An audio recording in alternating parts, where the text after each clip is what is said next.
Olá, meus amigos, sejam muito bem-vindos, pois vamos começar mais um Universidade e Comunidade, um programa produzido numa parceria entre a Universidade Federal de São Carlos, Campos Araras, e a Câmara Municipal de Araras, no estado de São Paulo. Vamos ao ar regularmente pela TV Câmara.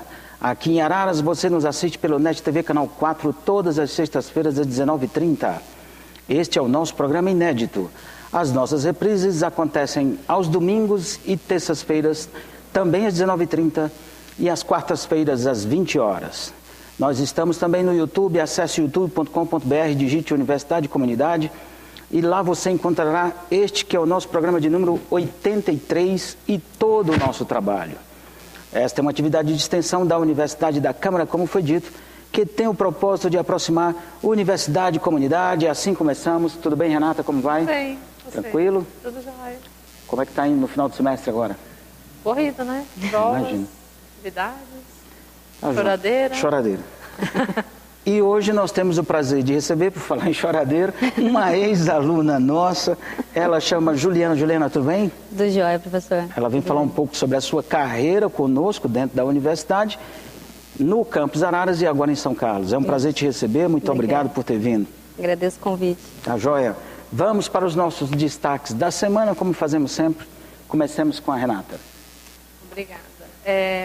O pessoal que está aí em casa, principalmente a população de Araras, quem tem filho, neto, sobrinho em escola pública, deve ter ouvido falar do PIBID, que vai ser assunto da nossa conversa hoje também, né, Juliana? Isso. Então, quem aí já tem alguma criança numa escola municipal ou estadual aqui em Araras, possivelmente já ouviu falar do PIBID. Há cerca de um ano, nós temos passado uma situação muito complexa, diretamente com o Ministério da Educação e outros ministérios ligados ao PIBID, né, que é um programa de iniciação à docência, devido aos cortes de verba. Eu e outros professores da UFSCar Araras somos coordenadores, né, desse projeto nas escolas aqui em Araras e lutamos para que o atual formato do projeto não acabasse, né? E aí, felizmente, no dia 15 de junho agora, foi revogada a portaria 46, que colocaria fim ao atual projeto do PIBID e iria propor um novo projeto com o qual praticamente nenhum dos coordenadores e alunos e supervisores no Brasil concordavam, né? Então, o lado bom é que essa portaria 46, ela foi revogada, né? Essa portaria 46, para quem está aí em casa, para ter uma ideia, né? Essa portaria ia colocar o programa de iniciação à docência a serviço, basicamente, de reforço de português e matemática para elevar os índices das escolas, né? Colocando um projeto que tem como objetivo principal a formação de novos professores, colocando esses alunos que ainda estão na graduação como responsáveis por elevar os índices o que a gente chama de IDEB, né? Os índices nas escolas. Então, essa portaria foi revogada. Esse é o lado bom. O lado ruim é que a gente continua no limbo, né?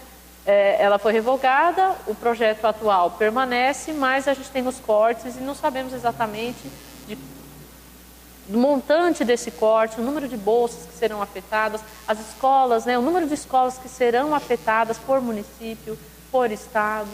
Então, ainda estamos nesse dilema. Nessa dúvida, né? O PIBID foi tema de mais de um dos nossos 83 programas, acho que uns 3 ou 4 programas. Né? Porque muito se fala, né, que a educação ela é fundamental, ela é importante, né? Então, o PIBID foi um dos melhores programas que eu já vi ligados à educação brasileira. Com certeza. Eu pude participar do PIBID, né? Eu sou aluna de licenciatura, fui aqui de Araras, agora estou sendo lá em São Carlos, como o professor comentou, faço mestrado agora em educação lá, em ensino de ciências. E o PIBID, essencialmente, na minha formação, ele foi fundamental, né? Não só como uma oportunidade inclusive de bolsa, de apoio, de permanência também na universidade, né? Que tem também esse caráter, mas principalmente para estar fazendo com que a gente encare a educação, né, e todo o desdobramento dela como algo complexo que deve ser tratado nessa complexidade também, entender esses elementos que a compõem. Então, nesse sentido, o programa, ele incentiva, sim, acho também muito feliz a criação desse programa. Obviamente que de 2010 para cá, né, que quando eu entrei no programa, já tiveram vários desdobramentos, existe uma necessidade de uma reavaliação, inclusive, da própria função dele e tudo, mas com certeza é um programa que auxilia em muito e acho que é um grande responsável para a minha escolha, na minha permanência mesmo enquanto professora, né? Enquanto uma pesquisadora também dentro da área da educação. Então, é um programa que, sem sombra de dúvidas, ele é fundamental para cursos de licenciatura. Você fala com conhecimento de causa, vamos dizer assim, né? Porque você viveu. Isso, eu vivi. Mas um ponto que eu acho que você colocou é um caso típico da política brasileira. Você tem um programa que é implementado, todo e qualquer programa, num país com a dimensão como a nossa, como o nosso, ele necessitará de ajustes. O ajuste não é feito quando já vem o corte de uma vez, né? O caso do PIBID, obviamente, como é o caso do Ciências Sem Fronteiras, por exemplo, né, que é um programa espetacular, precisa de ajuste. Né? Pois é. Os próprios programas de pós-graduação têm sofrido cortes, né? Muito severos, muito severos. Eu diria que o programa de pós-graduação tem sido, dentro da área da universidade, um dos lugares mais atingidos, né? O momento que a gente enfrenta hoje, que a gente está passando no país, ele é extremamente delicado. Ele não só tem esse caráter frustrante de investimento propriamente dito de dinheiro, né? Mas como também tem todo um problema que vai resultar mais para frente. Então, por exemplo, esse corte, por exemplo, de um programa como Ciências Sem Fronteiras, que também, infelizmente, pude participar. Ou seja, se você começar a pensar, eu entrei na universidade em 2009. Eu me formei em 2014 justamente porque eu fiquei um ano fora no programa Ciências Sem Fronteiras. Então, quantos programas iniciaram em 2009 e em 2014 já começaram a... Então, você percebe que existe esse boom de programas e aí, como é que é a continuidade disso? Né? As perspectivas, exatamente. Eu acho que nós podemos até fazer um outro programa, perspectivas para a perspectiva para a Universidade Brasileira, porque tanto no que tange a pós-graduação, nós já chegamos a comentar aqui, Juliana, sobre isso, como também eu acho que a Universidade Brasileira ela vai ter que ser repensada, né? Porque a expectativa que nós temos é que dias muito complicados nós vamos ter aí para frente ainda, né? Mais complicado. Por incrível que pareça. Tudo bem? Mais alguma coisa? Vamos para os meus destaques da semana. Eu teria um punhado deles aqui, mas na verdade eu trago meio de stand-by, vamos dizer assim. Um deles, o primeiro aqui é ranking. Né? O ranking dos 30 países. Esse ranking me chamou muita atenção. Bom, todos me chamam, mas esse aqui, porque foi surpreendente algumas coisas. Dos 30 países mais pacíficos do mundo. Né? Será que o Brasil aparece? Pois é, aparece. Entre os 163, estamos na posição 103. Ou seja, não é um Não mais é um bom... É. Aliás, estamos longe disso. Né? Bem longe. Bem longe.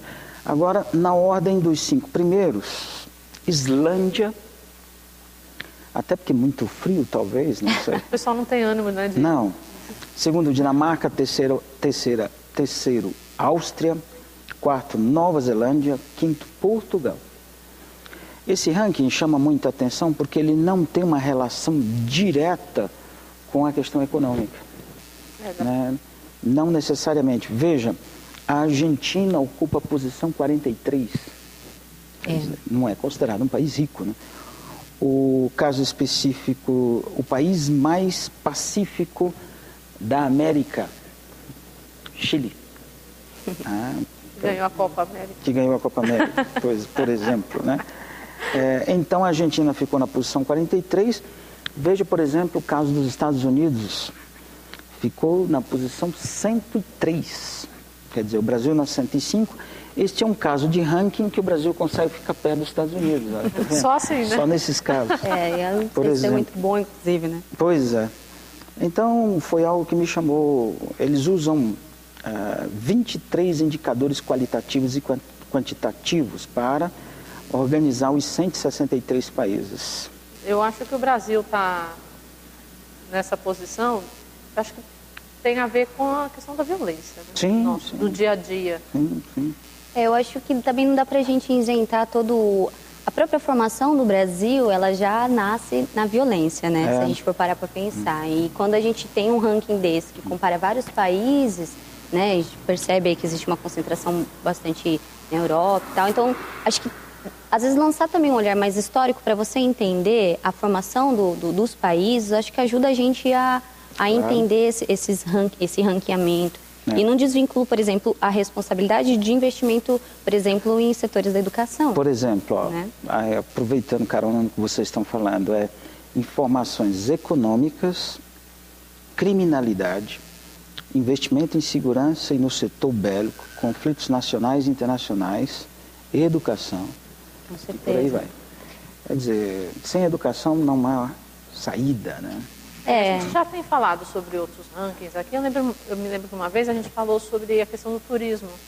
E que a posição do Brasil também nos surpreendeu. E esperávamos que o Brasil fosse mais reconhecido como um país com atrações turísticas, né? E também a criminalidade... Influenciava. Com certeza influenciou. Negativamente. A gente vê a escola, inclusive, às vezes reproduz muito, né, do que a gente vê na sociedade como um aspecto violento. Então, o que muito se fala, por exemplo, bullying. Então, são elementos que estão na escola e por isso não é interessante entender ela desvinculada da sociedade, né? Ela reflete e reforça muitas vezes aquilo que está para além dos muros dela. As diferenças, né? Isso. Não tem... fortalece as diferenças. Muito bem. Eu tenho dois outros aqui. Eu acho que nós não vamos ter tempo. Eu estou com tanta dúvida para escolher, porque um deles é bem... Desemprego. Foi dado o índice agora do trimestre com 11,2%, correspondendo a 11,4 milhões de pessoas desocupadas no Brasil. É algo que está preocupando demais. O trimestre de 2015 era 8,5, o que quer dizer que aumentou em 40,5 o número de desempregados. E isso responde por 3,3 milhões de pessoas. E é algo que tem uma sinalização ainda muito lenta no que tange a saída do Brasil dessa crise. E infelizmente, as sinalizações acontecem que uma recuperação poderia estar a caminho no segundo semestre do próximo ano. Esse ano uma lástima, é um ano perdido, né? Mas eu vou tomar a liberdade de fazer, até por conta da sua presença, né? Eu não sei o que a Juliana acha. Do outro ranking, é rapidinho, se você quiser comentar, porque nós não podemos perder tempo para a nossa entrevista. Led Zeppelin vence o julgamento por plágio em Stairway to Heaven. Eu ouvi falar desse. O juiz deu ganho de causa para a música feita contra a banda Taurus, em cima dessa Stairway to Heaven, rendeu 58 milhões de dólares nesses 45 anos. É a música mais famosa do Led Zeppelin. Do Led Zeppelin. Tocou até em novela da Rede Globo. Pois é. Igualmente famosa. Pra ter uma ideia. E aí eles gravaram em 71, e a banda Taurus tinha uma gravação de 67, e eles resolveram entrar na justiça acusando de plágio, né? Parte do pessoal envolvido nisso aqui já morreu, inclusive, são os herdeiros que estão brigando. O primeiro acordo sugerido pelo pessoal da Taurus era que esquece o passivo, esquece o passado, pague-nos $1 pelo passado e vamos contabilizar daqui para frente a parceria. Legal eles, né? E o Led Zeppelin ganhou, entendendo que o que tinha sido usado, um musicólogo, Lawrence Ferrara, foi no piano, demonstrou que o que existia no começo das duas músicas era uma progressão cromática, conhecida há 300 anos. Onde é um lugar, progressão cromática é um lugar comum de todas as músicas onde ninguém é de ninguém. Até, eu poderia até fazer minha carreira musical, por exemplo, que eu não entendo coisa nenhuma, usando essa progressão cromática lá. E ele mostrou várias músicas. Que tem as mesmas batidas iniciais. E nesse processo, uma das músicas de Tom Jobim e Vinícius de Moraes foi utilizada. Né, para mostrar que todas começaram. Não sei o que o Vinícius de Moraes acharia dessa história, né? Ele não vai estar aqui para se defender. Mas chamou muito a atenção esse julgamento do mundo musical nesses últimos tempos. Quer comentar? Você gosta dessa música? Eu gosto. Não, assim, eu gosto muito de Led Zeppelin. Agora, essa música ela se tornou tão popular e que não representa, na verdade, o repertório total assim, do Led Zeppelin. Né? Se você ouvir outras músicas, você vai ver que destoa um pouco do Stairway to Heaven. É a música mais popular. Mas você, não precisa ser rock, né? O Led Zeppelin é uma banda de rock. Se você pegar, por exemplo, música sertaneja, eu não gosto, eu gosto mais de rock, mas música sertaneja, MPB, várias músicas têm o início parecido. Às vezes você está ouvindo música, quem gosta de ouvir música, às vezes ouve o começo e fala, é tal música. Depois você fala, nossa, é parecida, é outra música. Mas olha, experimentem ouvir as duas músicas, o começo. É igual. Absurdamente igual. Eu não ouvi igual. a versão do A do Tom Jobim nada a ver, tá aqui porque tá aqui. Tem uma do Lennon e McCartney que eu não ouvi também, não comparei, mas as duas são parecidas. Absurdamente parecidas. Evidentemente que Stairway to Heaven é uma música muito grande, 7, 10 minutos, alguma coisa assim, para frente muda tudo. Para compensar. Para compensar, talvez. Vamos para a nossa entrevista da semana, estamos atrasados. Foram tantos os comentários aqui, mas muito simpáticos, eu diria, inclusive com a intensa participação da Juliana, que é a nossa convidada de hoje. Ela chama Juliana Cristina Correia. Isso. Juliana, você é de onde? Eu sou de Americana. Aqui pertinho. É pertinho, mas vim para Araras por causa da faculdade e acho que me considero mais uma ararense do que uma americanense. Seja muito bem-vinda. Né? Ela formou em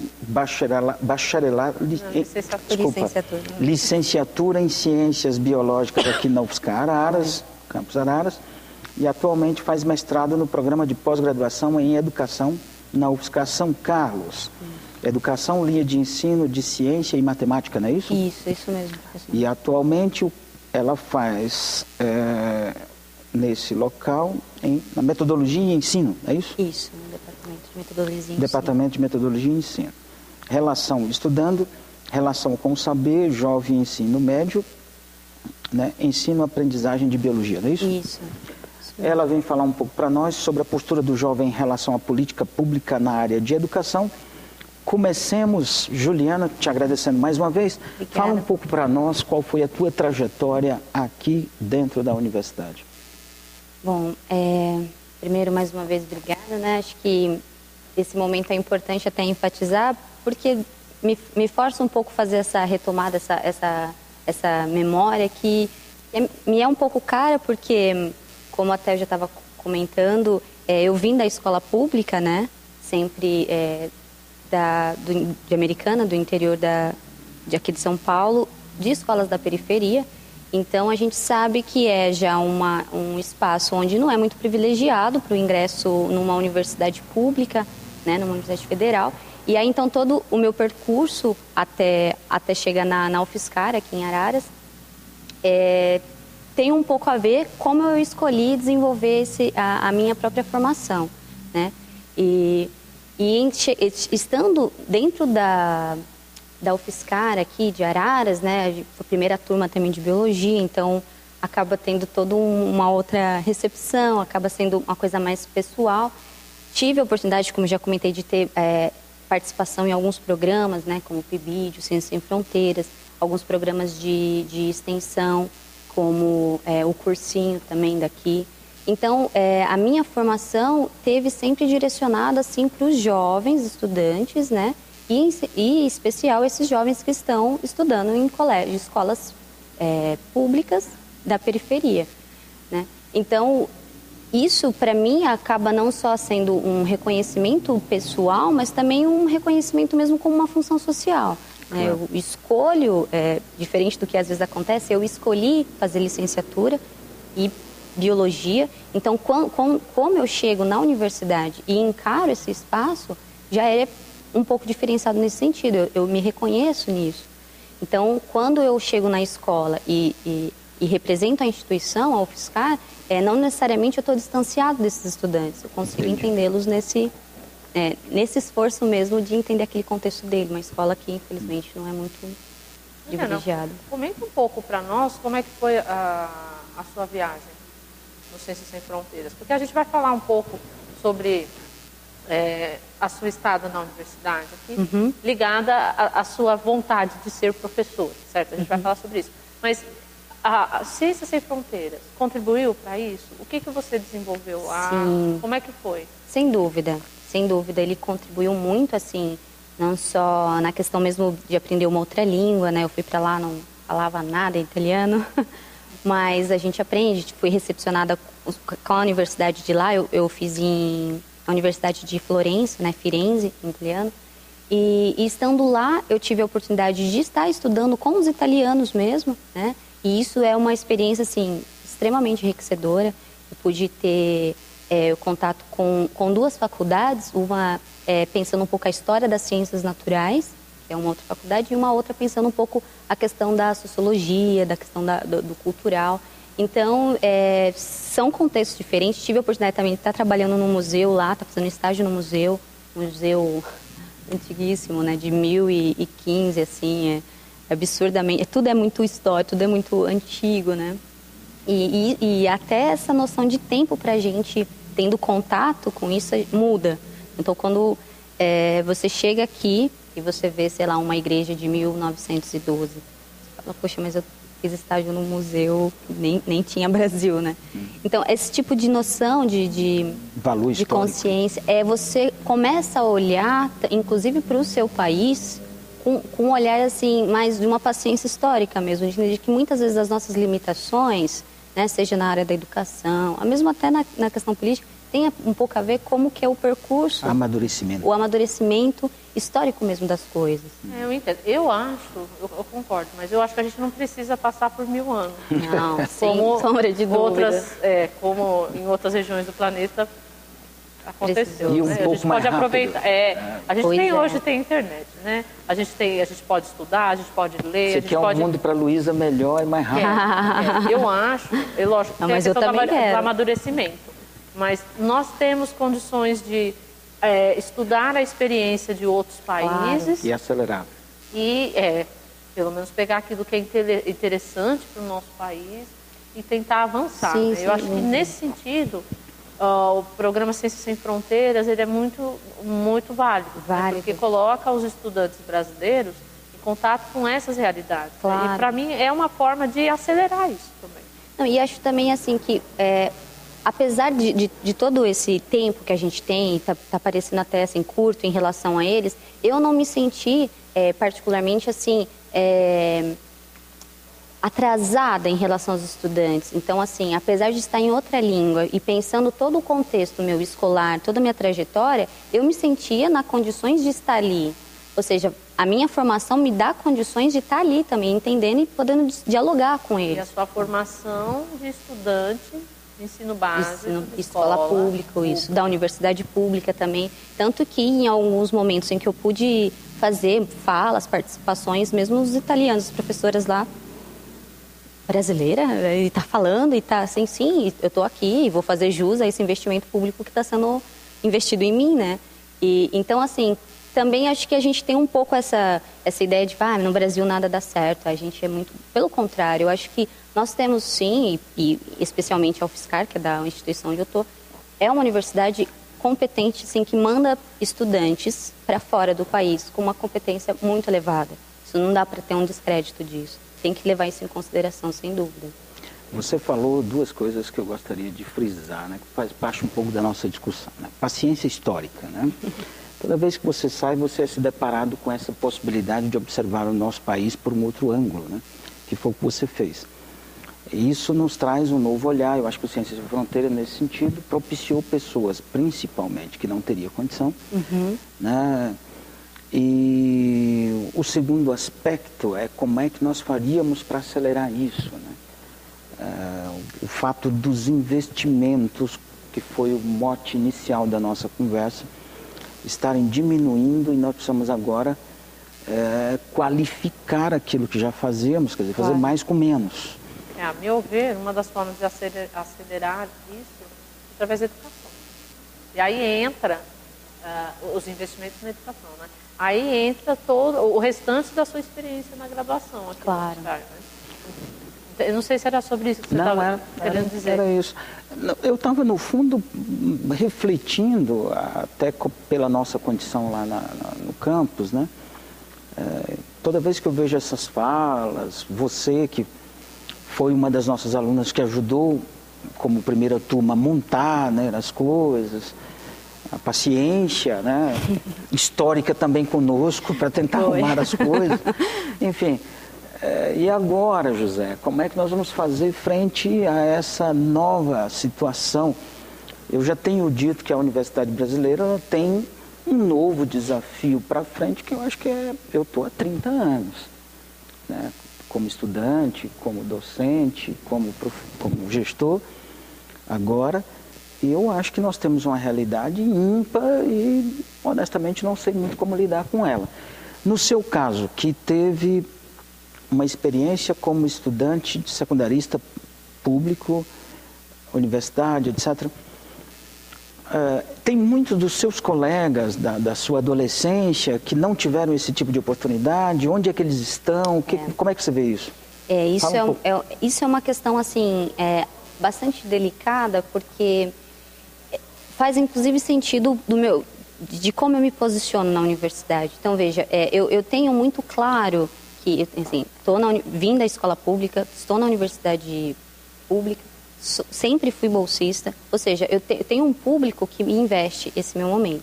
Obviamente que não acontece isso com todo mundo. E quando eu falo esse todo mundo, eu estou pensando nos meus colegas do bairro lá, do interior, daqueles que muito hoje eu chego e às vezes nessa troca, num papo rápido, e aí, o que você está fazendo da sua vida? Então, eu continuei estudando, agora, né, pude ficar um ano fora, agora estou fazendo pós-graduação. Não, então, eu estou trabalhando, eu tenho 2 empregos, já estou com... Então, assim, é toda uma outra realidade que, por mais que às vezes você tenha um discurso que vai legitimar isso do tipo, mas você escolhe, você tem que se esforçar, Não. Não é bem assim. Não é assim. A peneira, assim. Ela é extremamente fina e é sobre isso que eu me debruço a pensar com mais cuidado. Acho que sim, o professor tem razão quando fala que a gente tem uma certa pressa em avançar em alguns quesitos, mas essa pressa ela tem que ser assim, no sentido que seja consolidada, seja firme, né, para não fazer uma coisa muito rápida e depois não ser. Porque também, por outro lado, nós ficamos sempre à mercê de projetos que vão durar 4 anos. Né? Tem prazo de validade. Nos remete a inclusive um tipo de política que a gente tem, né? Não é necessariamente todo o programa ou todo o projeto, ele é pensado dessa forma. E eu acho que o espaço da escola é um dos elementos que deve ser pensado, esse tipo de coisa. Como que a pessoa se posiciona também no mundo, né? Não só, por exemplo, que é a minha preocupação essencial, como que ele vai entender biologia e os conteúdos específicos da biologia. Não apenas isso. É importante que o estudante ele tenha um posicionamento reflexivo, né? Um modo de olhar para o mundo que ele se coloque dessa forma crítica, né? Existe uma preocupação, não vou dizer que é uma provocação, né? Mas fica para uma reflexão nossa, né? Com os eventuais cortes de recursos que está sofrendo a universidade pública, existe a médio prazo e a longo prazo a possibilidade de universidades privadas elas aumentarem o seu padrão qualitativo. E aí uma série de pessoas passariam a buscar essas universidades privadas, porque eles lá teria qualidade, eles teriam como pagar. O que, de certa forma, faria um distanciamento, né, daqueles que podem pagar e aqueles que não podem. Né? Esse é um risco que nós temos que começar a pensar no que tange a universidade pública para ela se manter com qualidade. Mas só que se ela tiver... Não é só esse o critério, não sejamos hipócritas, né? Não é só dinheiro. Mas um dos critérios, se ela for esvaziada do ponto de vista de recursos, do ponto de vista de investimento e tal, ela pode... Isso não deve acontecer em todos os cursos, mas é um dos critérios, porque uma boa universidade, né, uma universidade de excelência, ela é movida também por alunos de excelência. Né? É uma das peças que faz com que a universidade funcione bem. É toda a comunidade. Exatamente, não é só o professor, né, tudo. E se uma série de alunos tomam esse caminho, porque tem dinheiro, né, esse é um perigo, né? O perigo que eu vejo aí é... O perigo é nosso tempo estourar também, mas vocês sejam breves. O perigo que eu vejo é ressaltar as diferenças, né? Porque já para finalizar minha fala, se nós tivermos mais alunos que vieram de escolas públicas, vierem para a nossa universidade e fazerem o que a Juliana fez, a gente pode ficar tranquilo em relação à qualidade. Não, claro. A gente aguarda, né? Felizmente a gente tem ainda programas que favorecem a entrada de estudantes como a Juliana na universidade. Claro, mas é o risco para frente que eu estou... Mas é só para também... Vamos lá. É que isso que o professor comentou aconteceu, na verdade, ainda acontece com muita evidência nas escolas públicas, né? Então, existe uma ideia de...